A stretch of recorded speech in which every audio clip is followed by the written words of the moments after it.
باب الدہن للجمعہ، جمعہ کے دن تیل لگانا.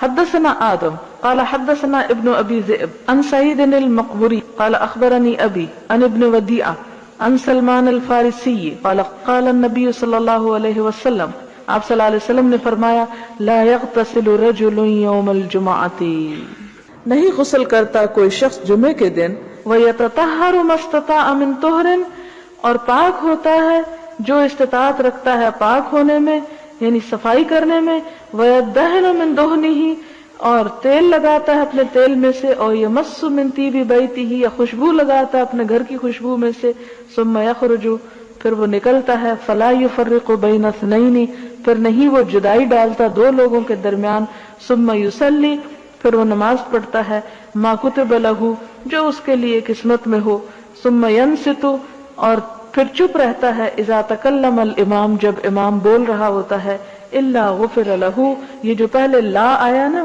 اس کی نفی کر رہا ہے یہ الا، مگر یہ کہ اس کے لیے بخش دیے جاتے ہیں ما بینہ و بین الجمعۃ الاخری، جو اس جمعے اور دوسرے جمعے کے درمیان گناہ ہو چکے ہوں. اب اس میں کیا کیا چیزیں پتہ چلتی ہیں کہ جمعے کا حق کیا کیا ہے. نمبر 1 غسل کرنا، نمبر 2 خوب صفائی کرنا اپنی، یعنی صرف غسل کی بات نہیں آئی بلکہ یتطہر ما استطاع من طہر، یعنی ڈیپ اپنی اچھی طرح صفائی کرنا، اور پھر ویدہن من دہنہ، یعنی تیل وغیرہ لگانا، جس سے ظاہر ہے کہ اس زمانے میں میک اپ کے لیے تیل ہی جیسی چیز تھی، یا اپنے آپ کو مزید چمکانے کے لیے، جبکہ اب اور بھی چیزیں ایجاد ہو چکی ہیں. مراد اس میں یہ ہے کہ اپنے صفائی اور میک اپ وغیرہ کا خیال کرنا. او یمس من طیب بیتی، اپنے گھر والوں کی خوشبو پہ سے کچھ لگانا. عموماً یہ ہوتا ہے کہ عورتیں ذرا خوشبو وغیرہ سمیٹ کے حفاظت سے رکھتی ہیں اور مردوں کو لگانے کے لیے انہی سے مانگنی پڑتی ہے، تو اس لیے کہا گیا من طیب بیتہ. ثم یخرج، پھر وہ تیار ہو کے ٹھیک ٹھاک صاف ستھرا خوشبو لگا کے تیل لگا کے صاف کپڑے پہن کے نکلتا ہے. اور مسجد میں اب جا کے کچھ حقوق مسجد کے ہیں کہ جب جا کے بیٹھے تو دو بیٹھوں کے بیچ میں نہ گھس کے بیٹھے. ہو سکتا ہے ان دونوں کی دوستی ہو، وہ دونوں ایک دوسرے کے پاس بیٹھنا پسند کرتے ہوں، لہذا ان کے اندر مت گھسے، یعنی ان کے درمیان جدائی نہ ڈالے. ثم یصلی، پھر نماز پڑھے، ما کتب لہ، جو بھی اس کی قسمت میں ہے نماز پڑھنا. ثم ینصت، پھر چپ بیٹھے، کب؟ اذا تکلم الامام، جب امام کلام کر رہا ہو.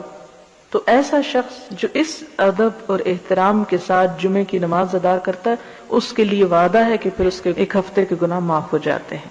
یعنی یہاں پر جمعے کا اہتمام جو ہے اس کی خاص طور پر تعلیم دی جا رہی ہے، اور عورتوں کو خوشبو وغیرہ بھی پاس رکھنے کی تعلیم ہے.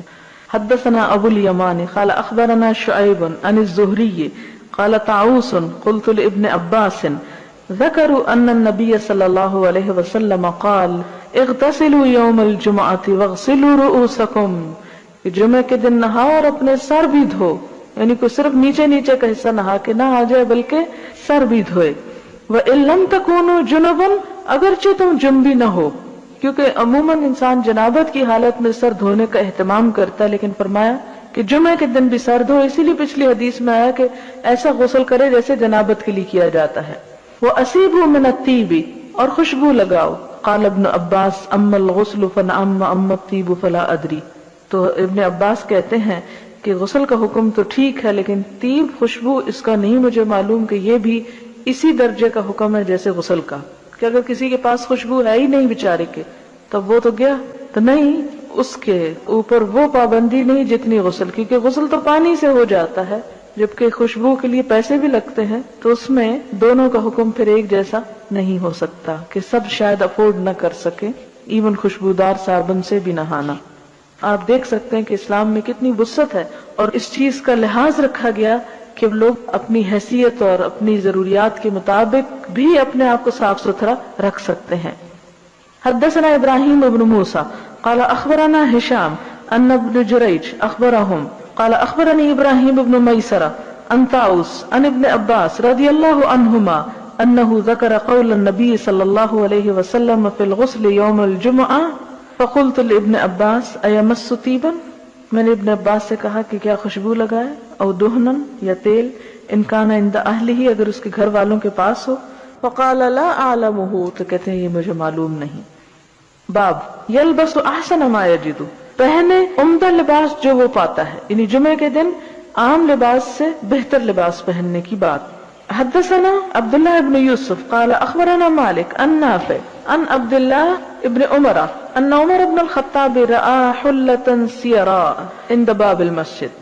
عمر بن خطاب نے مسجد کے دروازے کے پاس ایک ریشمی جوڑا بکتے ہوئے دیکھا. حلتن ایک جوڑا یا ایک ڈریس اوپر والا، سیراء ریشمی، عند باب المسجد مسجد کے دروازے کے پاس. فقال یا رسول اللہ، حضرت عمر کہتے ہیں اے اللہ کے رسول صلی اللہ علیہ وسلم، لو اشتریت هذه، اگر آپ اس کو خرید لیں، فلبستها یوم الجمعہ، اور آپ اس کو جمعے کے دن پہنا کریں، وللوفد، اور جب وفد آتے ہیں آپ کے پاس مختلف ملکوں کے اس وقت پہنے، اس قدموا علیک، جو آپ کے پاس آئیں. فقال رسول اللہ صلی اللہ علیہ وسلم، تو آپ نے فرمایا انما یلبس هذه من لا خلاق له فی الاخرہ، کہ اس قسم کا لباس تو وہ پہنتا ہے جس کا آخرت میں کوئی حصہ نہ ہو، یعنی اپنے لیے پسند نہیں کیا بہت قیمتی کپڑا. ثم جاءت رسول اللہ صلی اللہ علیہ وسلم منها حلل، پھر آپ صلی اللہ علیہ وسلم کے پاس ایسے جوڑے آئے، یعنی کسی بادشاہ نے بھجوائے ہوں گے یا کہیں سے بھی آئے. فآتا عمر بن الخطاب رضی اللہ عنہ منها حلة، تو آپ نے عمر بن خطاب رضی اللہ تعالیٰ عنہ کو اس میں سے ایک ایسا ہی لباس دے دیا. فقال عمر کہاں چپ رہنے والے، کہنے لگے یا رسول اللہ، اے اللہ کے رسول صلی اللہ علیہ وسلم، کسوتنیھا، آپ مجھے تو اس کو پہنا رہے ہیں، وقد قلت فی حلۃ اتارد ما قلت، اور اتارد کے حلے کے بارے میں جو آپ نے کہا وہ معلوم ہے، اتارد اس شخص کا نام ہے جو وہ لباس بیچتا تھا. قال رسول اللہ صلی اللہ علیہ وسلم، آپ صلی اللہ علیہ وسلم نے فرمایا انی لم اکسکھا، یہ میں نے تجھے اس لیے نہیں دیا لتلبسھا کہ تو خود پہن لے، یعنی یہ اس لیے دیا کہ جا کے اپنے گھر والوں کو دے دو یا کسی اور کو دے سکو تم، کیونکہ اب وہ چیز جو آتی تھی وہ آپ اپنے صحابہ میں تقسیم کر دیتے تھے. تو یہ کہ ان کے پوچھنے پہ آپ نے فرمایا کہ یہ تم خود تو نہ پہنو، میں نے تمہیں پہننے کو نہیں دیا، لیکن مراد یہ تھی کہ تم آگے جس کو جائز ہے پہننا، جیسے عورتیں وغیرہ ریشمی لباس، تو ان کو دے سکتے ہو. فکساھا عمر بن الخطاب رضی اللہ عنہ اخن لہ بمکہ مشرکا، حضرت عمر بن خطاب نے وہ اپنا جوڑا جو تھا اپنے ایک بھائی کو بھیج دیا جو ابھی مکہ میں شرک کی حالت میں تھا.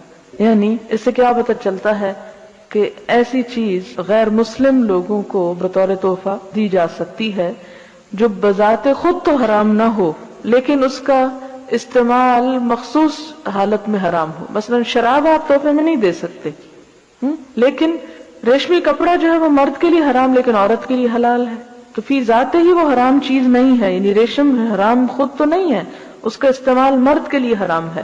لہذا آپ نے اس کو خود نہیں پہنا بلکہ اپنے کسی غیر مسلم بھائی کو بھیج دیا.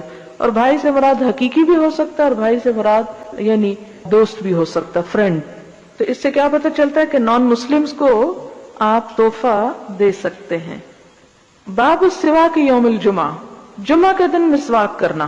وقال ابو سعید ان النبی صلی اللہ علیہ وسلم یستنو، اور نبی صلی اللہ علیہ وسلم کے بارے میں ابو سعید کہتے ہیں کہ آپ نے حکم دیا کہ مسواک کیا جائے، جو پیچھے گزر چکی حدیث. حدثنا عبداللہ بن یوسف قال اخبرنا مالک عن ابی الزناد عن الاعرج عن ابی ہریرہ رضی اللہ عنہ ان رسول اللہ صلی اللہ علیہ وسلم قال لولا ان اشق علی امتی، اگر میری امت پہ یہ مشکل نہ ہوتا، او علی الناس، یہ لوگوں پر، لامرتہم بالسواک مع کل صلاۃ، تو میں انہیں حکم دیتا کہ ہر نماز کے ساتھ مسواک کیا کریں.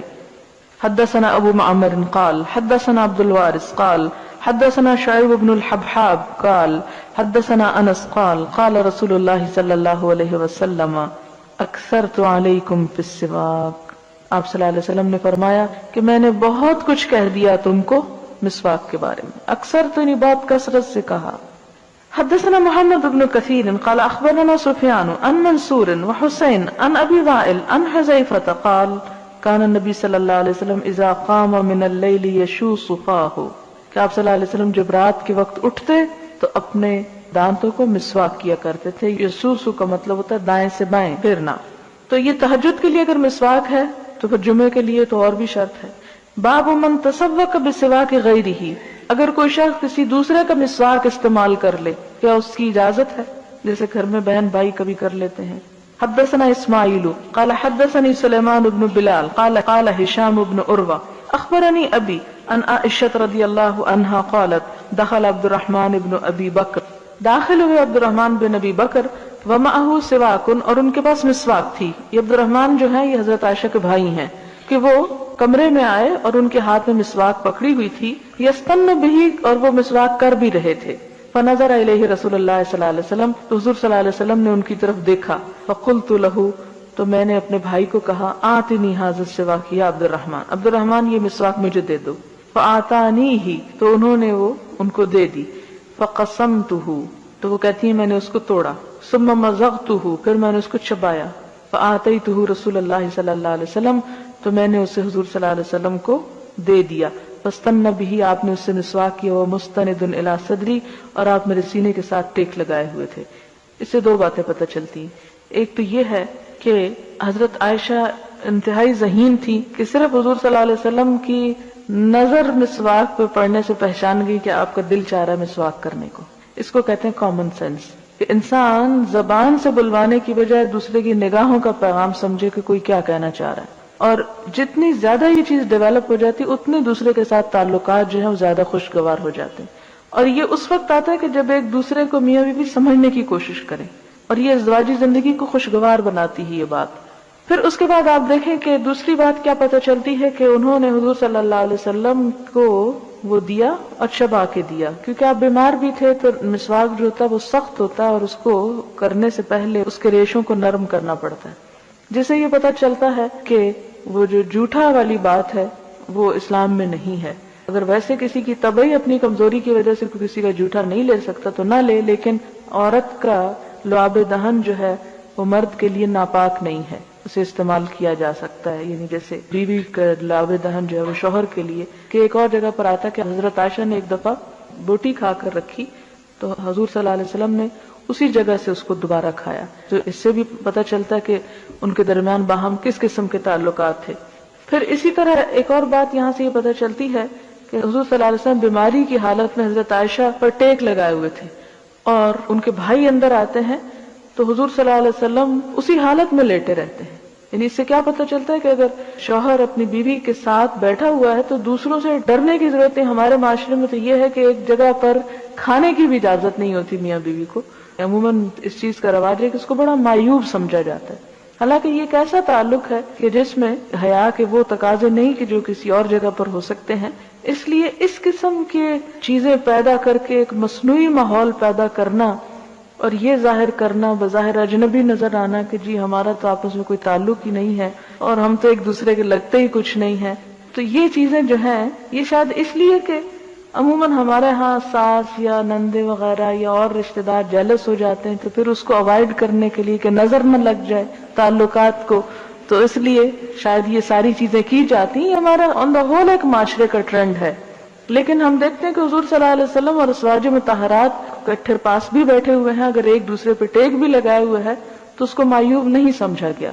اور دوسری بات یہ تھی کہ خاص طور پر آپ صلی اللہ علیہ وسلم کی طبیعت بھی خراب تھی. ہمارے یہاں تو اگر بیمار بھی کوئی ہو تو شوہر کو پاس جانے کی اجازت نہیں، کہ اس کو مائنڈ کیا جاتا ہے کہ بس یہ تو بیوی کی خدمت کیے چلے جا رہا ہے. حالانکہ اسلام میں بیوی کی کیئر کرنا اور اس کا اظہار کرنا جو ہے یہ ایک پسندیدہ چیز ہے، ناپسند نہیں. ایسے جو رکاوٹیں ہم نے معاشرے کے اندر قائم کر رکھی ہیں کہ شوہر اور بیوی کسی کے سامنے بات ہی نہ کریں، اور بات کریں تو وہ برا منایا جاتا ہے یا اس کو بے حیائی سمجھا جاتا ہے، تو یہ بے حیائی میں نہیں آتا. ایک طبعی نیچرل جو ایک دائرے کے اندر یا حدود کے اندر رہ کے جو تعلق ہے دونوں کے درمیان، اسلام نے اسے نہیں روکا. یہ رکاوٹیں ہمارے معاشرے کی پیدا کردہ ہیں. یہ انہوں نے لکھ کے بھیجا کہ جدید تحقیق کے مطابق مسواک کے عرق میں ایسے کیمیکلز موجود ہیں جو اینٹی سیپٹک اور اینٹی کینسر ہوتے ہیں. اسی لیے آپ صلی اللہ علیہ وسلم نے بہت کثرت کے ساتھ اس کا ذکر فرمایا. باب ما یکرہ فی صلاۃ الفجر یوم الجمعہ، جمعہ کے دن صبح کی نماز میں کیا صورت پڑھی جائے. حدثنا ابو نعیم قال حدثنا سفیان عن سعد بن ابراہیم عن عبد الرحمن هو ابن ہرمز الاعرج عن ابی ہریرہ رضی اللہ عنہ قال کان النبی صلی اللہ علیہ وسلم یقرأ فی الفجر یوم الجمعہ الف لام میم تنزیل، کہ حضور صلی اللہ علیہ وسلم جمعہ کے دن فجر کی نماز میں کیا پڑھتے تھے؟ الف لام میم سجدہ، تنزیل الکتاب من اللہ، یہ سورۃ سجدہ کی بات ہے. اور دوسری رکعت میں وَهَلْ أَتَىٰ عَلَى الْإِنسَانِ حِينٌ مِّنَ الدَّهْرِ لَمْ يَكُنْ شَيْئًا مَّذْكُورًا. آپ دیکھیں کہ ان صورتوں میں زمین کی تخلیق، انسان کی تخلیق اور قیامت وغیرہ کا ذکر ہے. اور ایک اور حدیث میں آتا ہے کہ یہ سب کچھ جمعہ کے دن ہوا. تو اس مناسبت سے شاید آپ ان صورتوں کا انتخاب کرتے تھے کہ انسان ان دنوں میں اس چیز کو دہرا لے، یاد کر لے. باب الجمعۃ فی القری والمدن، بستیوں اور شہروں میں جمعہ پڑھنا. یعنی جمعہ کی نماز کسی گاؤں میں بھی ہو سکتی ہے اور شہر میں بھی ہو سکتی ہے. یعنی اس تکلیف میں نہیں ڈالا گیا کہ اگر کوئی کسی گاؤں میں رہتا ہے یا چند گھر ہیں وہاں پر تو وہ ٹریول کر کے شہر ہی پہنچے تو جمعہ پڑھ سکتے نہیں. اگر وہ لوکلی جمعہ ارینج کرنا چاہتے ہیں تو کر سکتے ہیں. اب جیسے آپ دیکھیں ہمارے ہر سیکٹر کی مسجد میں جمعہ ہو رہا ہوتا ہے، بلکہ ہمارے ہاں تو ایک گلی میں 2 جمعے بھی ہو رہے ہوتے ہیں. حدثنا محمد بن المثنى قال حدثنا ابو عامر العقدی قال حدثنا ابراہیم بن الطہمان عن ابی جمرۃ الضبعی عن ابن عباس انه قال ان اول جمعة جمعت بعد جمعة في مسجد رسول الله صلى الله عليه وسلم في مسجد عبد القیس بجواثہ من البحرین.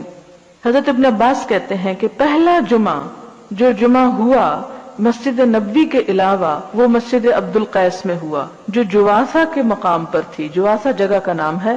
اور جواثہ کہاں ہے؟ یہ بحرین کا علاقہ ہے، یعنی دور کا علاقہ جہاں پر الگ سے جمعہ پڑھا گیا. یعنی یہ تکلف نہیں کیا گیا کہ وہ سارے لوگ وہاں سے بھی آ کے مسجد نبوی میں ہی پڑھے. اگر یہ شرط عائد ہوتی تو ہم کو بھی ہر جمعے مدینہ جانا پڑتا. حدثنا بشر بن محمد المروزی قال اخبرنا عبد اللہ قال اخبرنی یونس عن الزہری قال اخبرنا سالم ابن عبد اللہ عن ابن عمر رضی اللہ عنہما قال سمعت رسول اللہ صلی اللہ علیہ وسلم یقول، آپ صلی اللہ علیہ وسلم فرماتے ہیں کلکم راعٍ، تم میں سے ہر شخص نگران ہے، ہر شخص ذمہ دار ہے. وزاد اللیث قال یونس وكتب زیق ابن حکیم الى ابن شہاب انا معه یومئذ بواد القری. کہتے ہیں کہ لکھا رزیق بن حکیم نے ابن شہاب زہری کو اور میں ان کے ساتھ تھا اس دن واد القری میں تھا ابن شہاب کے پاس. جب ان کو لکھا ہوا آیا هل ترى ان اجمع، تمہارا کیا خیال ہے کہ اگر میں جمعہ پڑھوں.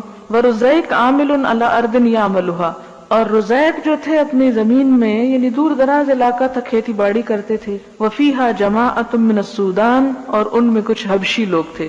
سودان سود سے ہے، سود عربی میں سیاہ چیز کو کہتے ہیں. سودان سیاہ لوگوں کے رہنے کا ملک یا علاقہ یا لوگوں کا اکٹھ، تو یعنی حبشی لوگ ان کے آس پاس رہتے تھے وغیرہم.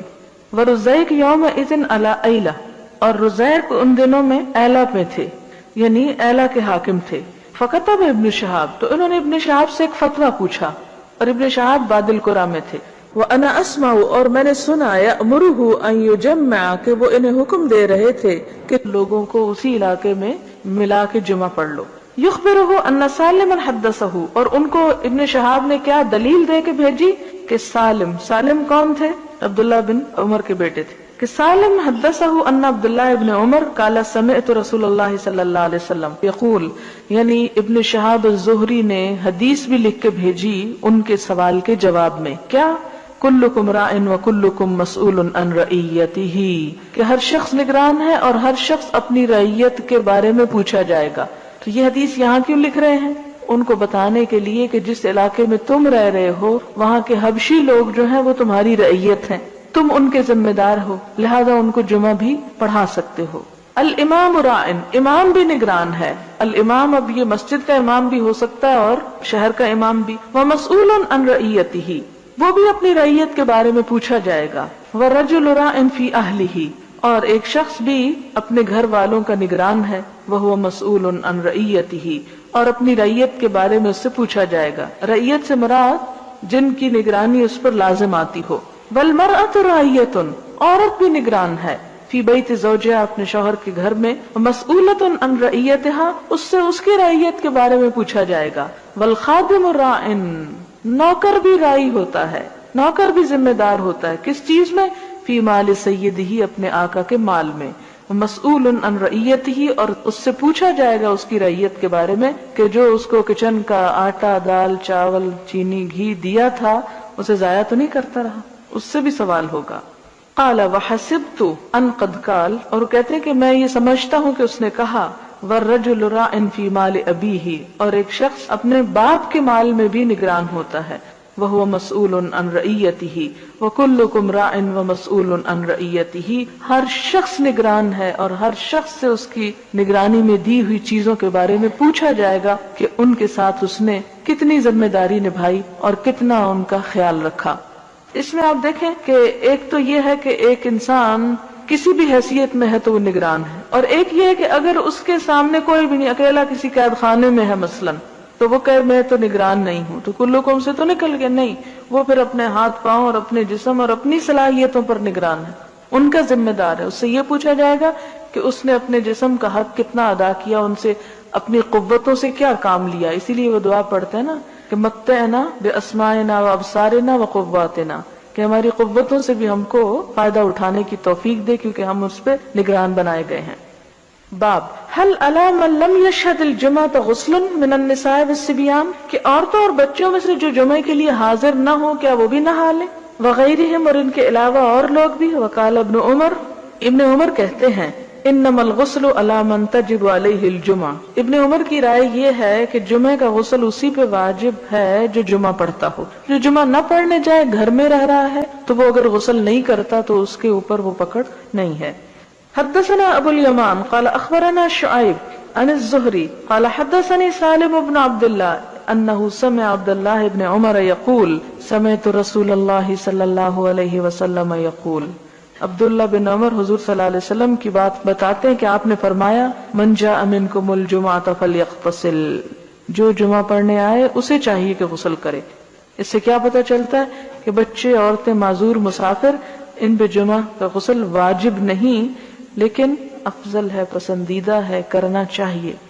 حدثنا عبداللہ بن مسلمہ عن مالک عن صفوان بن سلیم عن عطاء بن یسار عن ابی سعید الخدری رضی اللہ عنہ ان رسول اللہ صلی اللہ علیہ وسلم قال غسل یوم الجمعۃ واجب علی کل محتلم۔ حدثنا مسلم بن ابراہیم قال حدثنا وہیب قال حدثني ابن طاووس عن ابیہ عن ابی ہریرہ قال قال رسول اللہ صلی اللہ علیہ وسلم نحن الآخرون السابقون یوم القیامۃ بید انہم اوتوا الکتاب من قبلنا وأوتيناهم من بعدهم فهذا اليوم الذي اختلفوا فيه فهدانا الله فغدا لليهود وبعد غد للنصارى فسكت ثم قال حق على كل مسلم أن يغتسل في كل 7 أيام يوما، مسلمان پہ لازم ہے کہ 7 دنوں میں ایک دن ضرور نہائے، یغسل فيه رأسه وجسده، جس میں وہ اپنا سر بھی دھوئے اپنا جسم بھی دھوئے۔ رواہ ابان بن صالح عن مجاہد عن طاووس عن ابی ہریرہ قال قال النبی صلی اللہ علیہ وسلم للہ تعالی علی کل مسلم، اللہ تعالی کا حق ہے ہر مسلمان کے ذمہ، کیا؟ حق ان یغتسل فی کل 7 ایام یوما، کہ 7 دنوں میں ایک دن تو ضرور نہائے۔ تو اس سے کیا پتہ چلتا ہے کہ عورتیں بھی نہائیں، یعنی جمعے کے دن، خواہ انہوں نے جمعہ نہیں بھی پڑھنا، یعنی عام دنوں میں بھی نہا سکتے ہیں لیکن وہ ثواب نہیں ملے گا جو جمعے کے دن کے نہانے کا ہے۔ اب چھٹی ہی نہیں تو کیا کریں۔ حدثنا عبداللہ بن محمد حدثنا شباب حدثنا ورقاء عن عمرو بن دینار عن مجاہد عن ابن عمر عن النبی صلی اللہ علیہ وسلم قال اذنوا للنساء باللیل الى المساجد، آپ نے فرمایا عورتوں کو رات کے وقت بھی مسجد آنے کی اجازت دو۔ حدثنا یوسف بن موسیٰ حدثنا ابو اسامہ حدثنا عبید اللہ بن عمر عن نافع عن ابن عمر قال كانت امرأة لعمر تشهد صلاة الصبح والعشاء في الجماعة في المسجد، کہ حضرت عمر کی ایک بیوی صبح اور عشاء کی نمازوں میں مسجد میں حاضر ہوتی تھی۔ فقیل لها لم تخرجین، اس سے کہا گیا تم کیوں جاتی ہو؟ وقد تعلمین، حالانکہ تجھے پتا ہے ان عمر یکرہ ذالک، کہ عمر اس کو ناپسند کرتے ہیں، ویغار، اور غیرت کھاتے ہیں۔ قالت، کہنے لگی وما یمنعہ ان ینہانی، اور ان کو کس نے روکا ہے کہ مجھے روکیں؟ وہ پھر مجھے روکتے کیوں نہیں؟ روک لیں مجھے۔ قال یمنعہ قول رسول اللہ صلی اللہ علیہ وسلم، انہوں نے کہا کہ انہیں حضور صلی اللہ علیہ وسلم کا فرمان روکتا ہے کہ آپ نے چونکہ منع کیا ہے مردوں کو اس لیے وہ منع نہیں کر سکتے۔ کیا فرمان ہے آپ کا؟ لا تمنعوا اماء اللہ مساجد اللہ، اللہ کی بندیوں کو اللہ کی مسجدوں میں حاضر ہونے سے مت روکو۔ اور اسی پر قیاس کر سکتے ہیں علم کے لیے نکلنا، اور خاص طور پر دین کے علم کے لیے، اور عبادت بھی اس میں شامل ہو جاتی ہے۔ اس لیے بہت سے عورتیں پوچھتی ہیں ہمارے شوہر اجازت نہیں دیتے، ہماری ساس اجازت نہیں دیتی کہ ہم پڑھنے کو نکلیں، تو کیا اگر ہم پھر بھی نکل آتے ہیں تو گناہگار ہیں؟ گناہگار نہیں ہیں، ہاں کوشش کریں طریقے سے انہیں منا بھی لیں ساتھ، اور یہاں حضرت عمر کا کیا پتہ چلتا ہے؟ غیرت، غصہ، خاندانی وجاہت، رسم و رواج سب اپنی جگہ، لیکن اللہ کے رسول صلی اللہ علیہ وسلم کی بات اپنی جگہ. یعنی اندر سے کھول رہے ہیں، روکتے نہیں ہیں بیوی کو. کیوں نہیں روکتے؟ کہ اللہ کے رسول صلی اللہ علیہ وسلم نے منع کیا ہے. یہ ہے اصل ایمان.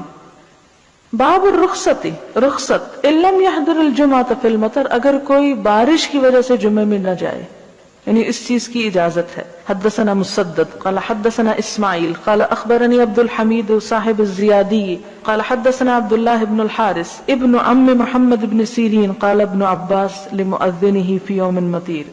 ابن عباس نے اپنے مؤذن کو بارش کے دن میں کہا، اذا قلت اشهد ان محمد رسول اللہ، جب تم یہ کہہ چکو کیا اشهد ان محمد رسول اللہ، فلا تقل حی علی الصلاۃ، تو حی علی الصلاۃ مت کہنا، قل صلوا فی بیوتکم، کہنا کہ اپنے گھروں میں نماز پڑھو. فکأن الناس استنکروا، تو گویا لوگوں نے اس کو ناپسند کیا، تعجب ہوا ان کو. قال فعلہ من هو خیر منی، تو انہوں نے کہا کہ یہ بات اس شخص نے بھی کی تھی جو مجھ سے زیادہ اچھے تھے.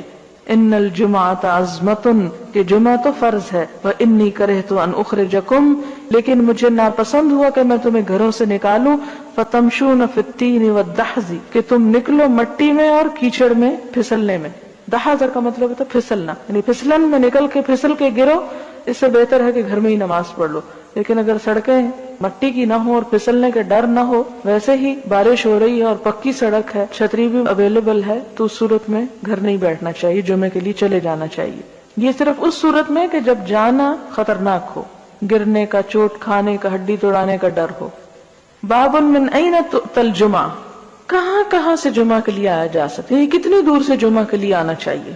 وعلی من تجب، کس پر واجب ہے؟ لقول اللہ تعالی، کیونکہ اللہ تعالیٰ کا فرمان ہے، اذا نودی للصلاۃ من یوم الجمعۃ فاسعوا الی ذکر اللہ، کہ جب جمعہ کے دن آواز دی جائے تو اللہ کے ذکر کی طرف دوڑو. وقال عطا کہتے ہیں، اذا کنت فی قریۃ جامعۃ، اگر تم ایک ایسی بستی میں ہو کہ جو بڑی ہے، فنودی بالصلاۃ من یوم الجمعہ، تو پھر جمعے کے دن آواز دی جائے، فحق علیک ان تشہدھا، تو تمہارے ذمہ لازم ہے کہ تم حاضر ہو جاؤ اس میں.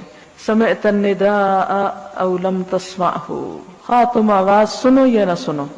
یعنی جس بستی میں ایک بڑی مسجد موجود ہے اور پتہ ہے وہاں جمعہ ہوتا ہے، لیکن گھر اتنے ہیں کہ ساؤنڈ پروف دیواریں اور ساؤنڈ پروف کھڑکیاں لگائی ہوئی ہیں، ڈبل گلیزنگ کی ہوئی ہے کہ آواز اندر آ ہی نہ سکے، تو ایسی صورت میں اگر پتہ ہے وقت کا تو چلے جانا چاہیے.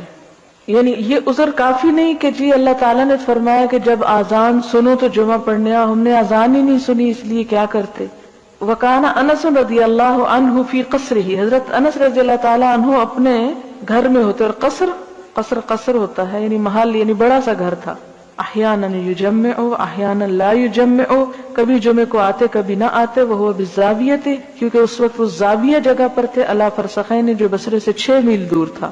یعنی 6 میل دور سے آنے کی وجہ سے، یعنی جس جگہ وہ رہ رہے تھے وہ شہر سے 6 میل دور تھا جہاں آواز نہ آتی، اور ان دنوں گھڑیاں نہیں ہوتی تھی کہ ان کو پتہ چل جائے. اور بعض اوقات بارش بادل ایسے ہوتے تھے کہ ان کو نہیں سمجھ آتی ہوگی، اس لیے وہ نہیں آتے ہوں گے، اور جب ان کو پتہ چل جاتا ہوگا کہ ٹائم ہونے والا ہے تو وہ پہنچ جاتے تھے. اس کا یہ مطلب نہیں کہ وہ چونکہ قصر میں رہنے لگ گئے تھے اس لیے انہوں نے کہا اب تو میں قصر سے انجوائے کروں اور میں اس سے متمتع ہوں اور جمعہ کیا پڑھنا. نہیں، مراد یہ ہے کہ اگر کوئی شخص اتنا دور ہے کہ جس کو آذان کی آواز بھی نہیں جاتی اور بھی کوئی ایسا طریقہ نہیں کہ معلوم کر سکے، تو ایسا شخص اگر رہ جاتا ہے جمعے سے تو اکیلے تو جمعہ نہیں پڑھا جا سکتا، جمعہ تو جماعت میں ہی ہوتا ہے، تو اس لیے اس پر کوئی حرج نہیں.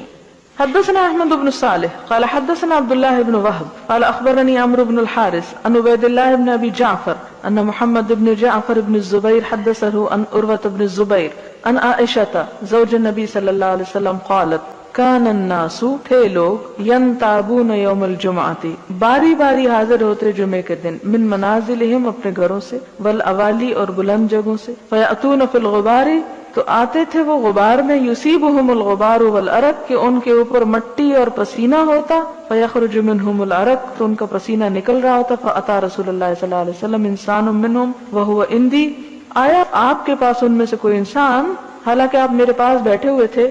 فقال نبی صلی اللہ علیہ وسلم، تو آپ صلی اللہ علیہ وسلم نے فرمایا، لو انکم تطہرتم لیومکم ھذا، اگر تم اپنے اس دن کے لیے صفائی کر لو تو بہتر ہے، یعنی پسینے اور غبار میں اٹے ہوئے نہ آؤ بلکہ طہارت کا اہتمام کر کے آؤ۔ اللہ یہ کہ ایسی دور مسجد ہے، بعض اوقات آپ دیکھیں کہ مکہ میں جب آپ جمعہ پڑھنے کے لیے جاتے ہیں تو گاڑیاں بہت دور پارک کرنی پڑتی ہیں، اور بعض اوقات شدید گرمی بھی ہوتی ہے کہ آپ گھر سے نہا کے بھی نکلے ہیں تو مسجد تک پہنچنے میں آپ دوبارہ اسی طرح پسینے میں آلود ہو جاتے ہیں، پھر وہ قابل معافی ہے۔ لیکن اگر گھر سے ہی نہیں نہا کے نکلے کہ جی رستے میں پسینہ آ جانا ہے، کیا فائدہ نہانے کا، تو ایسا عذر قابل قبول نہیں۔ بابن وقت الجمعۃ اذا زالت الشمس، جمعہ کا وقت کب ہے؟ جب سورج کو زوال ہو جائے۔ وکذالک یذکر عن عمر رضی اللہ تعالیٰ عنہ سے بھی یہی روایت ہے، وعلی ونعمان بن بشیر وعمر بن حریث رضی اللہ عنہم۔ حدثنا عبدان قال اخبرنا عبد الله قال اخبرنا يحيى بن سعيد انه سأل عمرة عن الغسل يوم الجمعة، کہ انہوں نے عمرہ سے جمعے کے دن کے غسل کے بارے میں پوچھا۔ فقالت، تو کہنے لگی، قالت عائشہ رضی اللہ عنہا، حضرت عائشہ کہتی ہیں، کان الناس مہانۃ انفسہم، لوگ اپنے ہاتھوں سے کام کاج کیا کرتے تھے، یعنی محنت کرتے تھے۔ یہ ہا کی محنت نہیں بلکہ ان کا پیشہ یعنی کاریگری تھی۔ وکانوا اذا راحوا الى الجمعۃ، جب جمعہ کو جاتے، راحوا فی ہیئتہم، تو اسی حالت میں چلے جاتے، یعنی جس حال میں کوئی مزدوری کام کاج کر رہے ہوتے تھے، کاریگری کر رہے ہوتے تھے، جیسے لکڑی کا کام کر رہے ہیں تو وہیں چھوڑا اور جمعہ پڑھنے نکل گئے۔ فقیل لهم لو اغتسلتم، تو ان سے کہا گیا کہ اگر تم غسل کرتے تو زیادہ بہتر تھا۔ یعنی انسان کو اپنا کام چھوڑ کے ویسے ہی منہ اٹھا کے نہیں چل پڑنا چاہیے جمعہ پڑھنے کو، بلکہ اہتمام کے ساتھ، تیاری کے ساتھ جانا چاہیے۔ حدثنا سریج بن النعمان قال حدثنا فلیح بن سلیمان عن عثمان ابن عبد الرحمن ابن عثمان التیمی عن انس بن مالک رضی اللہ عنہ ان النبی صلی اللہ علیہ وسلم کان یصلی الجمعہ حین تمیل الشمس، آپ صلی اللہ علیہ وسلم اس وقت جمعہ پڑھتے تھے جب سورج ڈھلتا ہی تھا، یعنی فوراً جلدی پڑھ لیتے تھے۔ حدثنا عبدان قال اخبرنا عبد الله قال اخبرنا حمید عن انس بن مالک قال كنا نبکر بالجمعہ، انس بن مالک کہتے ہیں کہ ہم جمعہ جلدی پڑھتے تھے ظہر کی نماز کی نسبت، ونقیل بعد الجمعہ، اور جمعے کی نماز کے بعد قیلولہ کرتے تھے۔ اس سے کیا پتہ چلتا ہے کہ جمعہ ظہر سے نسبتاً پہلے پڑھ لینا چاہیے، کیونکہ وہاں پر گرمی ہوتی تھی اور قیلولہ دوپہر کا آرام ضروری ہوتا تھا۔ ویسے بھی آپ صلی اللہ علیہ وسلم نے فرمایا کہ دوپہر کے آرام سے تہجد کے جاگنے پر مدد لو، اس لیے پسندیدہ ہے، مسنون ہے دوپہر کو تھوڑی دیر لیٹنا۔ لیکن قیلولہ کا یہ مطلب نہیں کہ اتنا سویا جائے کہ رات کو نیند ہی نہ آئے، اور آپ نے جو فرمایا کہ تہجد کے لیے مدد لے تو وہ فجر بھی جائے اس کی دیر سے سو کے۔ قیلولہ لمبی نیند کو نہیں کہتے، تھوڑی دیر کے لیے ریسٹ کرنا، جس میں زیادہ زیادہ 1 گھنٹہ مور دین انف ہوتا ہے، کیونکہ اس کے بعد آپ دیکھیں کہ پھر عصر کا ٹائم شروع ہو جاتا ہے، 2-3 گھنٹے سونے کی تو گنجائش ہی نہیں۔ کیا ہوا، جو مردوں پہ اگر جماعت فرض ہے تو ہم پہ نہیں، لیکن اس کا یہ مطلب نہیں کہ ہم اس سے ناجائز فائدہ اٹھائیں اور گھر میں دیر کر کے نماز پڑھیں۔ بابن اذا اشتد الحر یوم الجمعہ، جمعہ کے دن جب سخت گرمی ہو۔ حدثنا محمد بن ابی بکر المقدمی قال حدثني حرمی بن عمارہ قال حدثنا ابو خلدہ وهو خالد بن دینار قال سمعت انس بن مالک يقول كان النبي صلی اللہ علیہ وسلم اذا اشتد البرد بکر بالصلاة، انس بن مالک کہتے ہیں کہ نبی صلی اللہ علیہ وسلم جب سردی سخت ہوتی تو جلدی نماز پڑھ لیتے، وَإِذَا اشْتَدَّ الْحَرُّ أَبْرَدَ بِالصَّلَاةِ، اور جب گرمی زیادہ ہوتی تو نماز کو ٹھنڈا کر کے پڑھتے دیر سے، یعنی الجمعہ، یعنی جمعے کے دن خاص طور پہ۔ وقال یونس بن بکیر اخبرنا ابو خلدہ وقال بالصلاة ولم يذكر الجمعہ، اور ابو خلدہ کی روایت میں کیا آتا ہے؟ نماز کا ذکر آتا ہے، جمعے کا لفظ نہیں آتا۔ وقال بشر بن ثابت حدثنا ابو خلدہ قال صلی بنا امیر الجمعہ، کہ ہمیں امیر نے جمعہ پڑھایا۔ امیر یہاں غریب کے مقابلے کا نہیں بلکہ حاکم مراد ہے۔ ثم قال لانس رضی اللہ عنہ کیف کان النبی صلی اللہ علیہ وسلم یصلی الظہر، تو پھر حضرت انس سے پوچھا کہ حضور صلی اللہ علیہ وسلم ظہر کی نماز کس وقت پڑھا کرتے تھے، یعنی اگر جمعے کا یہ وقت تھا تو ظہر کا کیا ہوتا تھا۔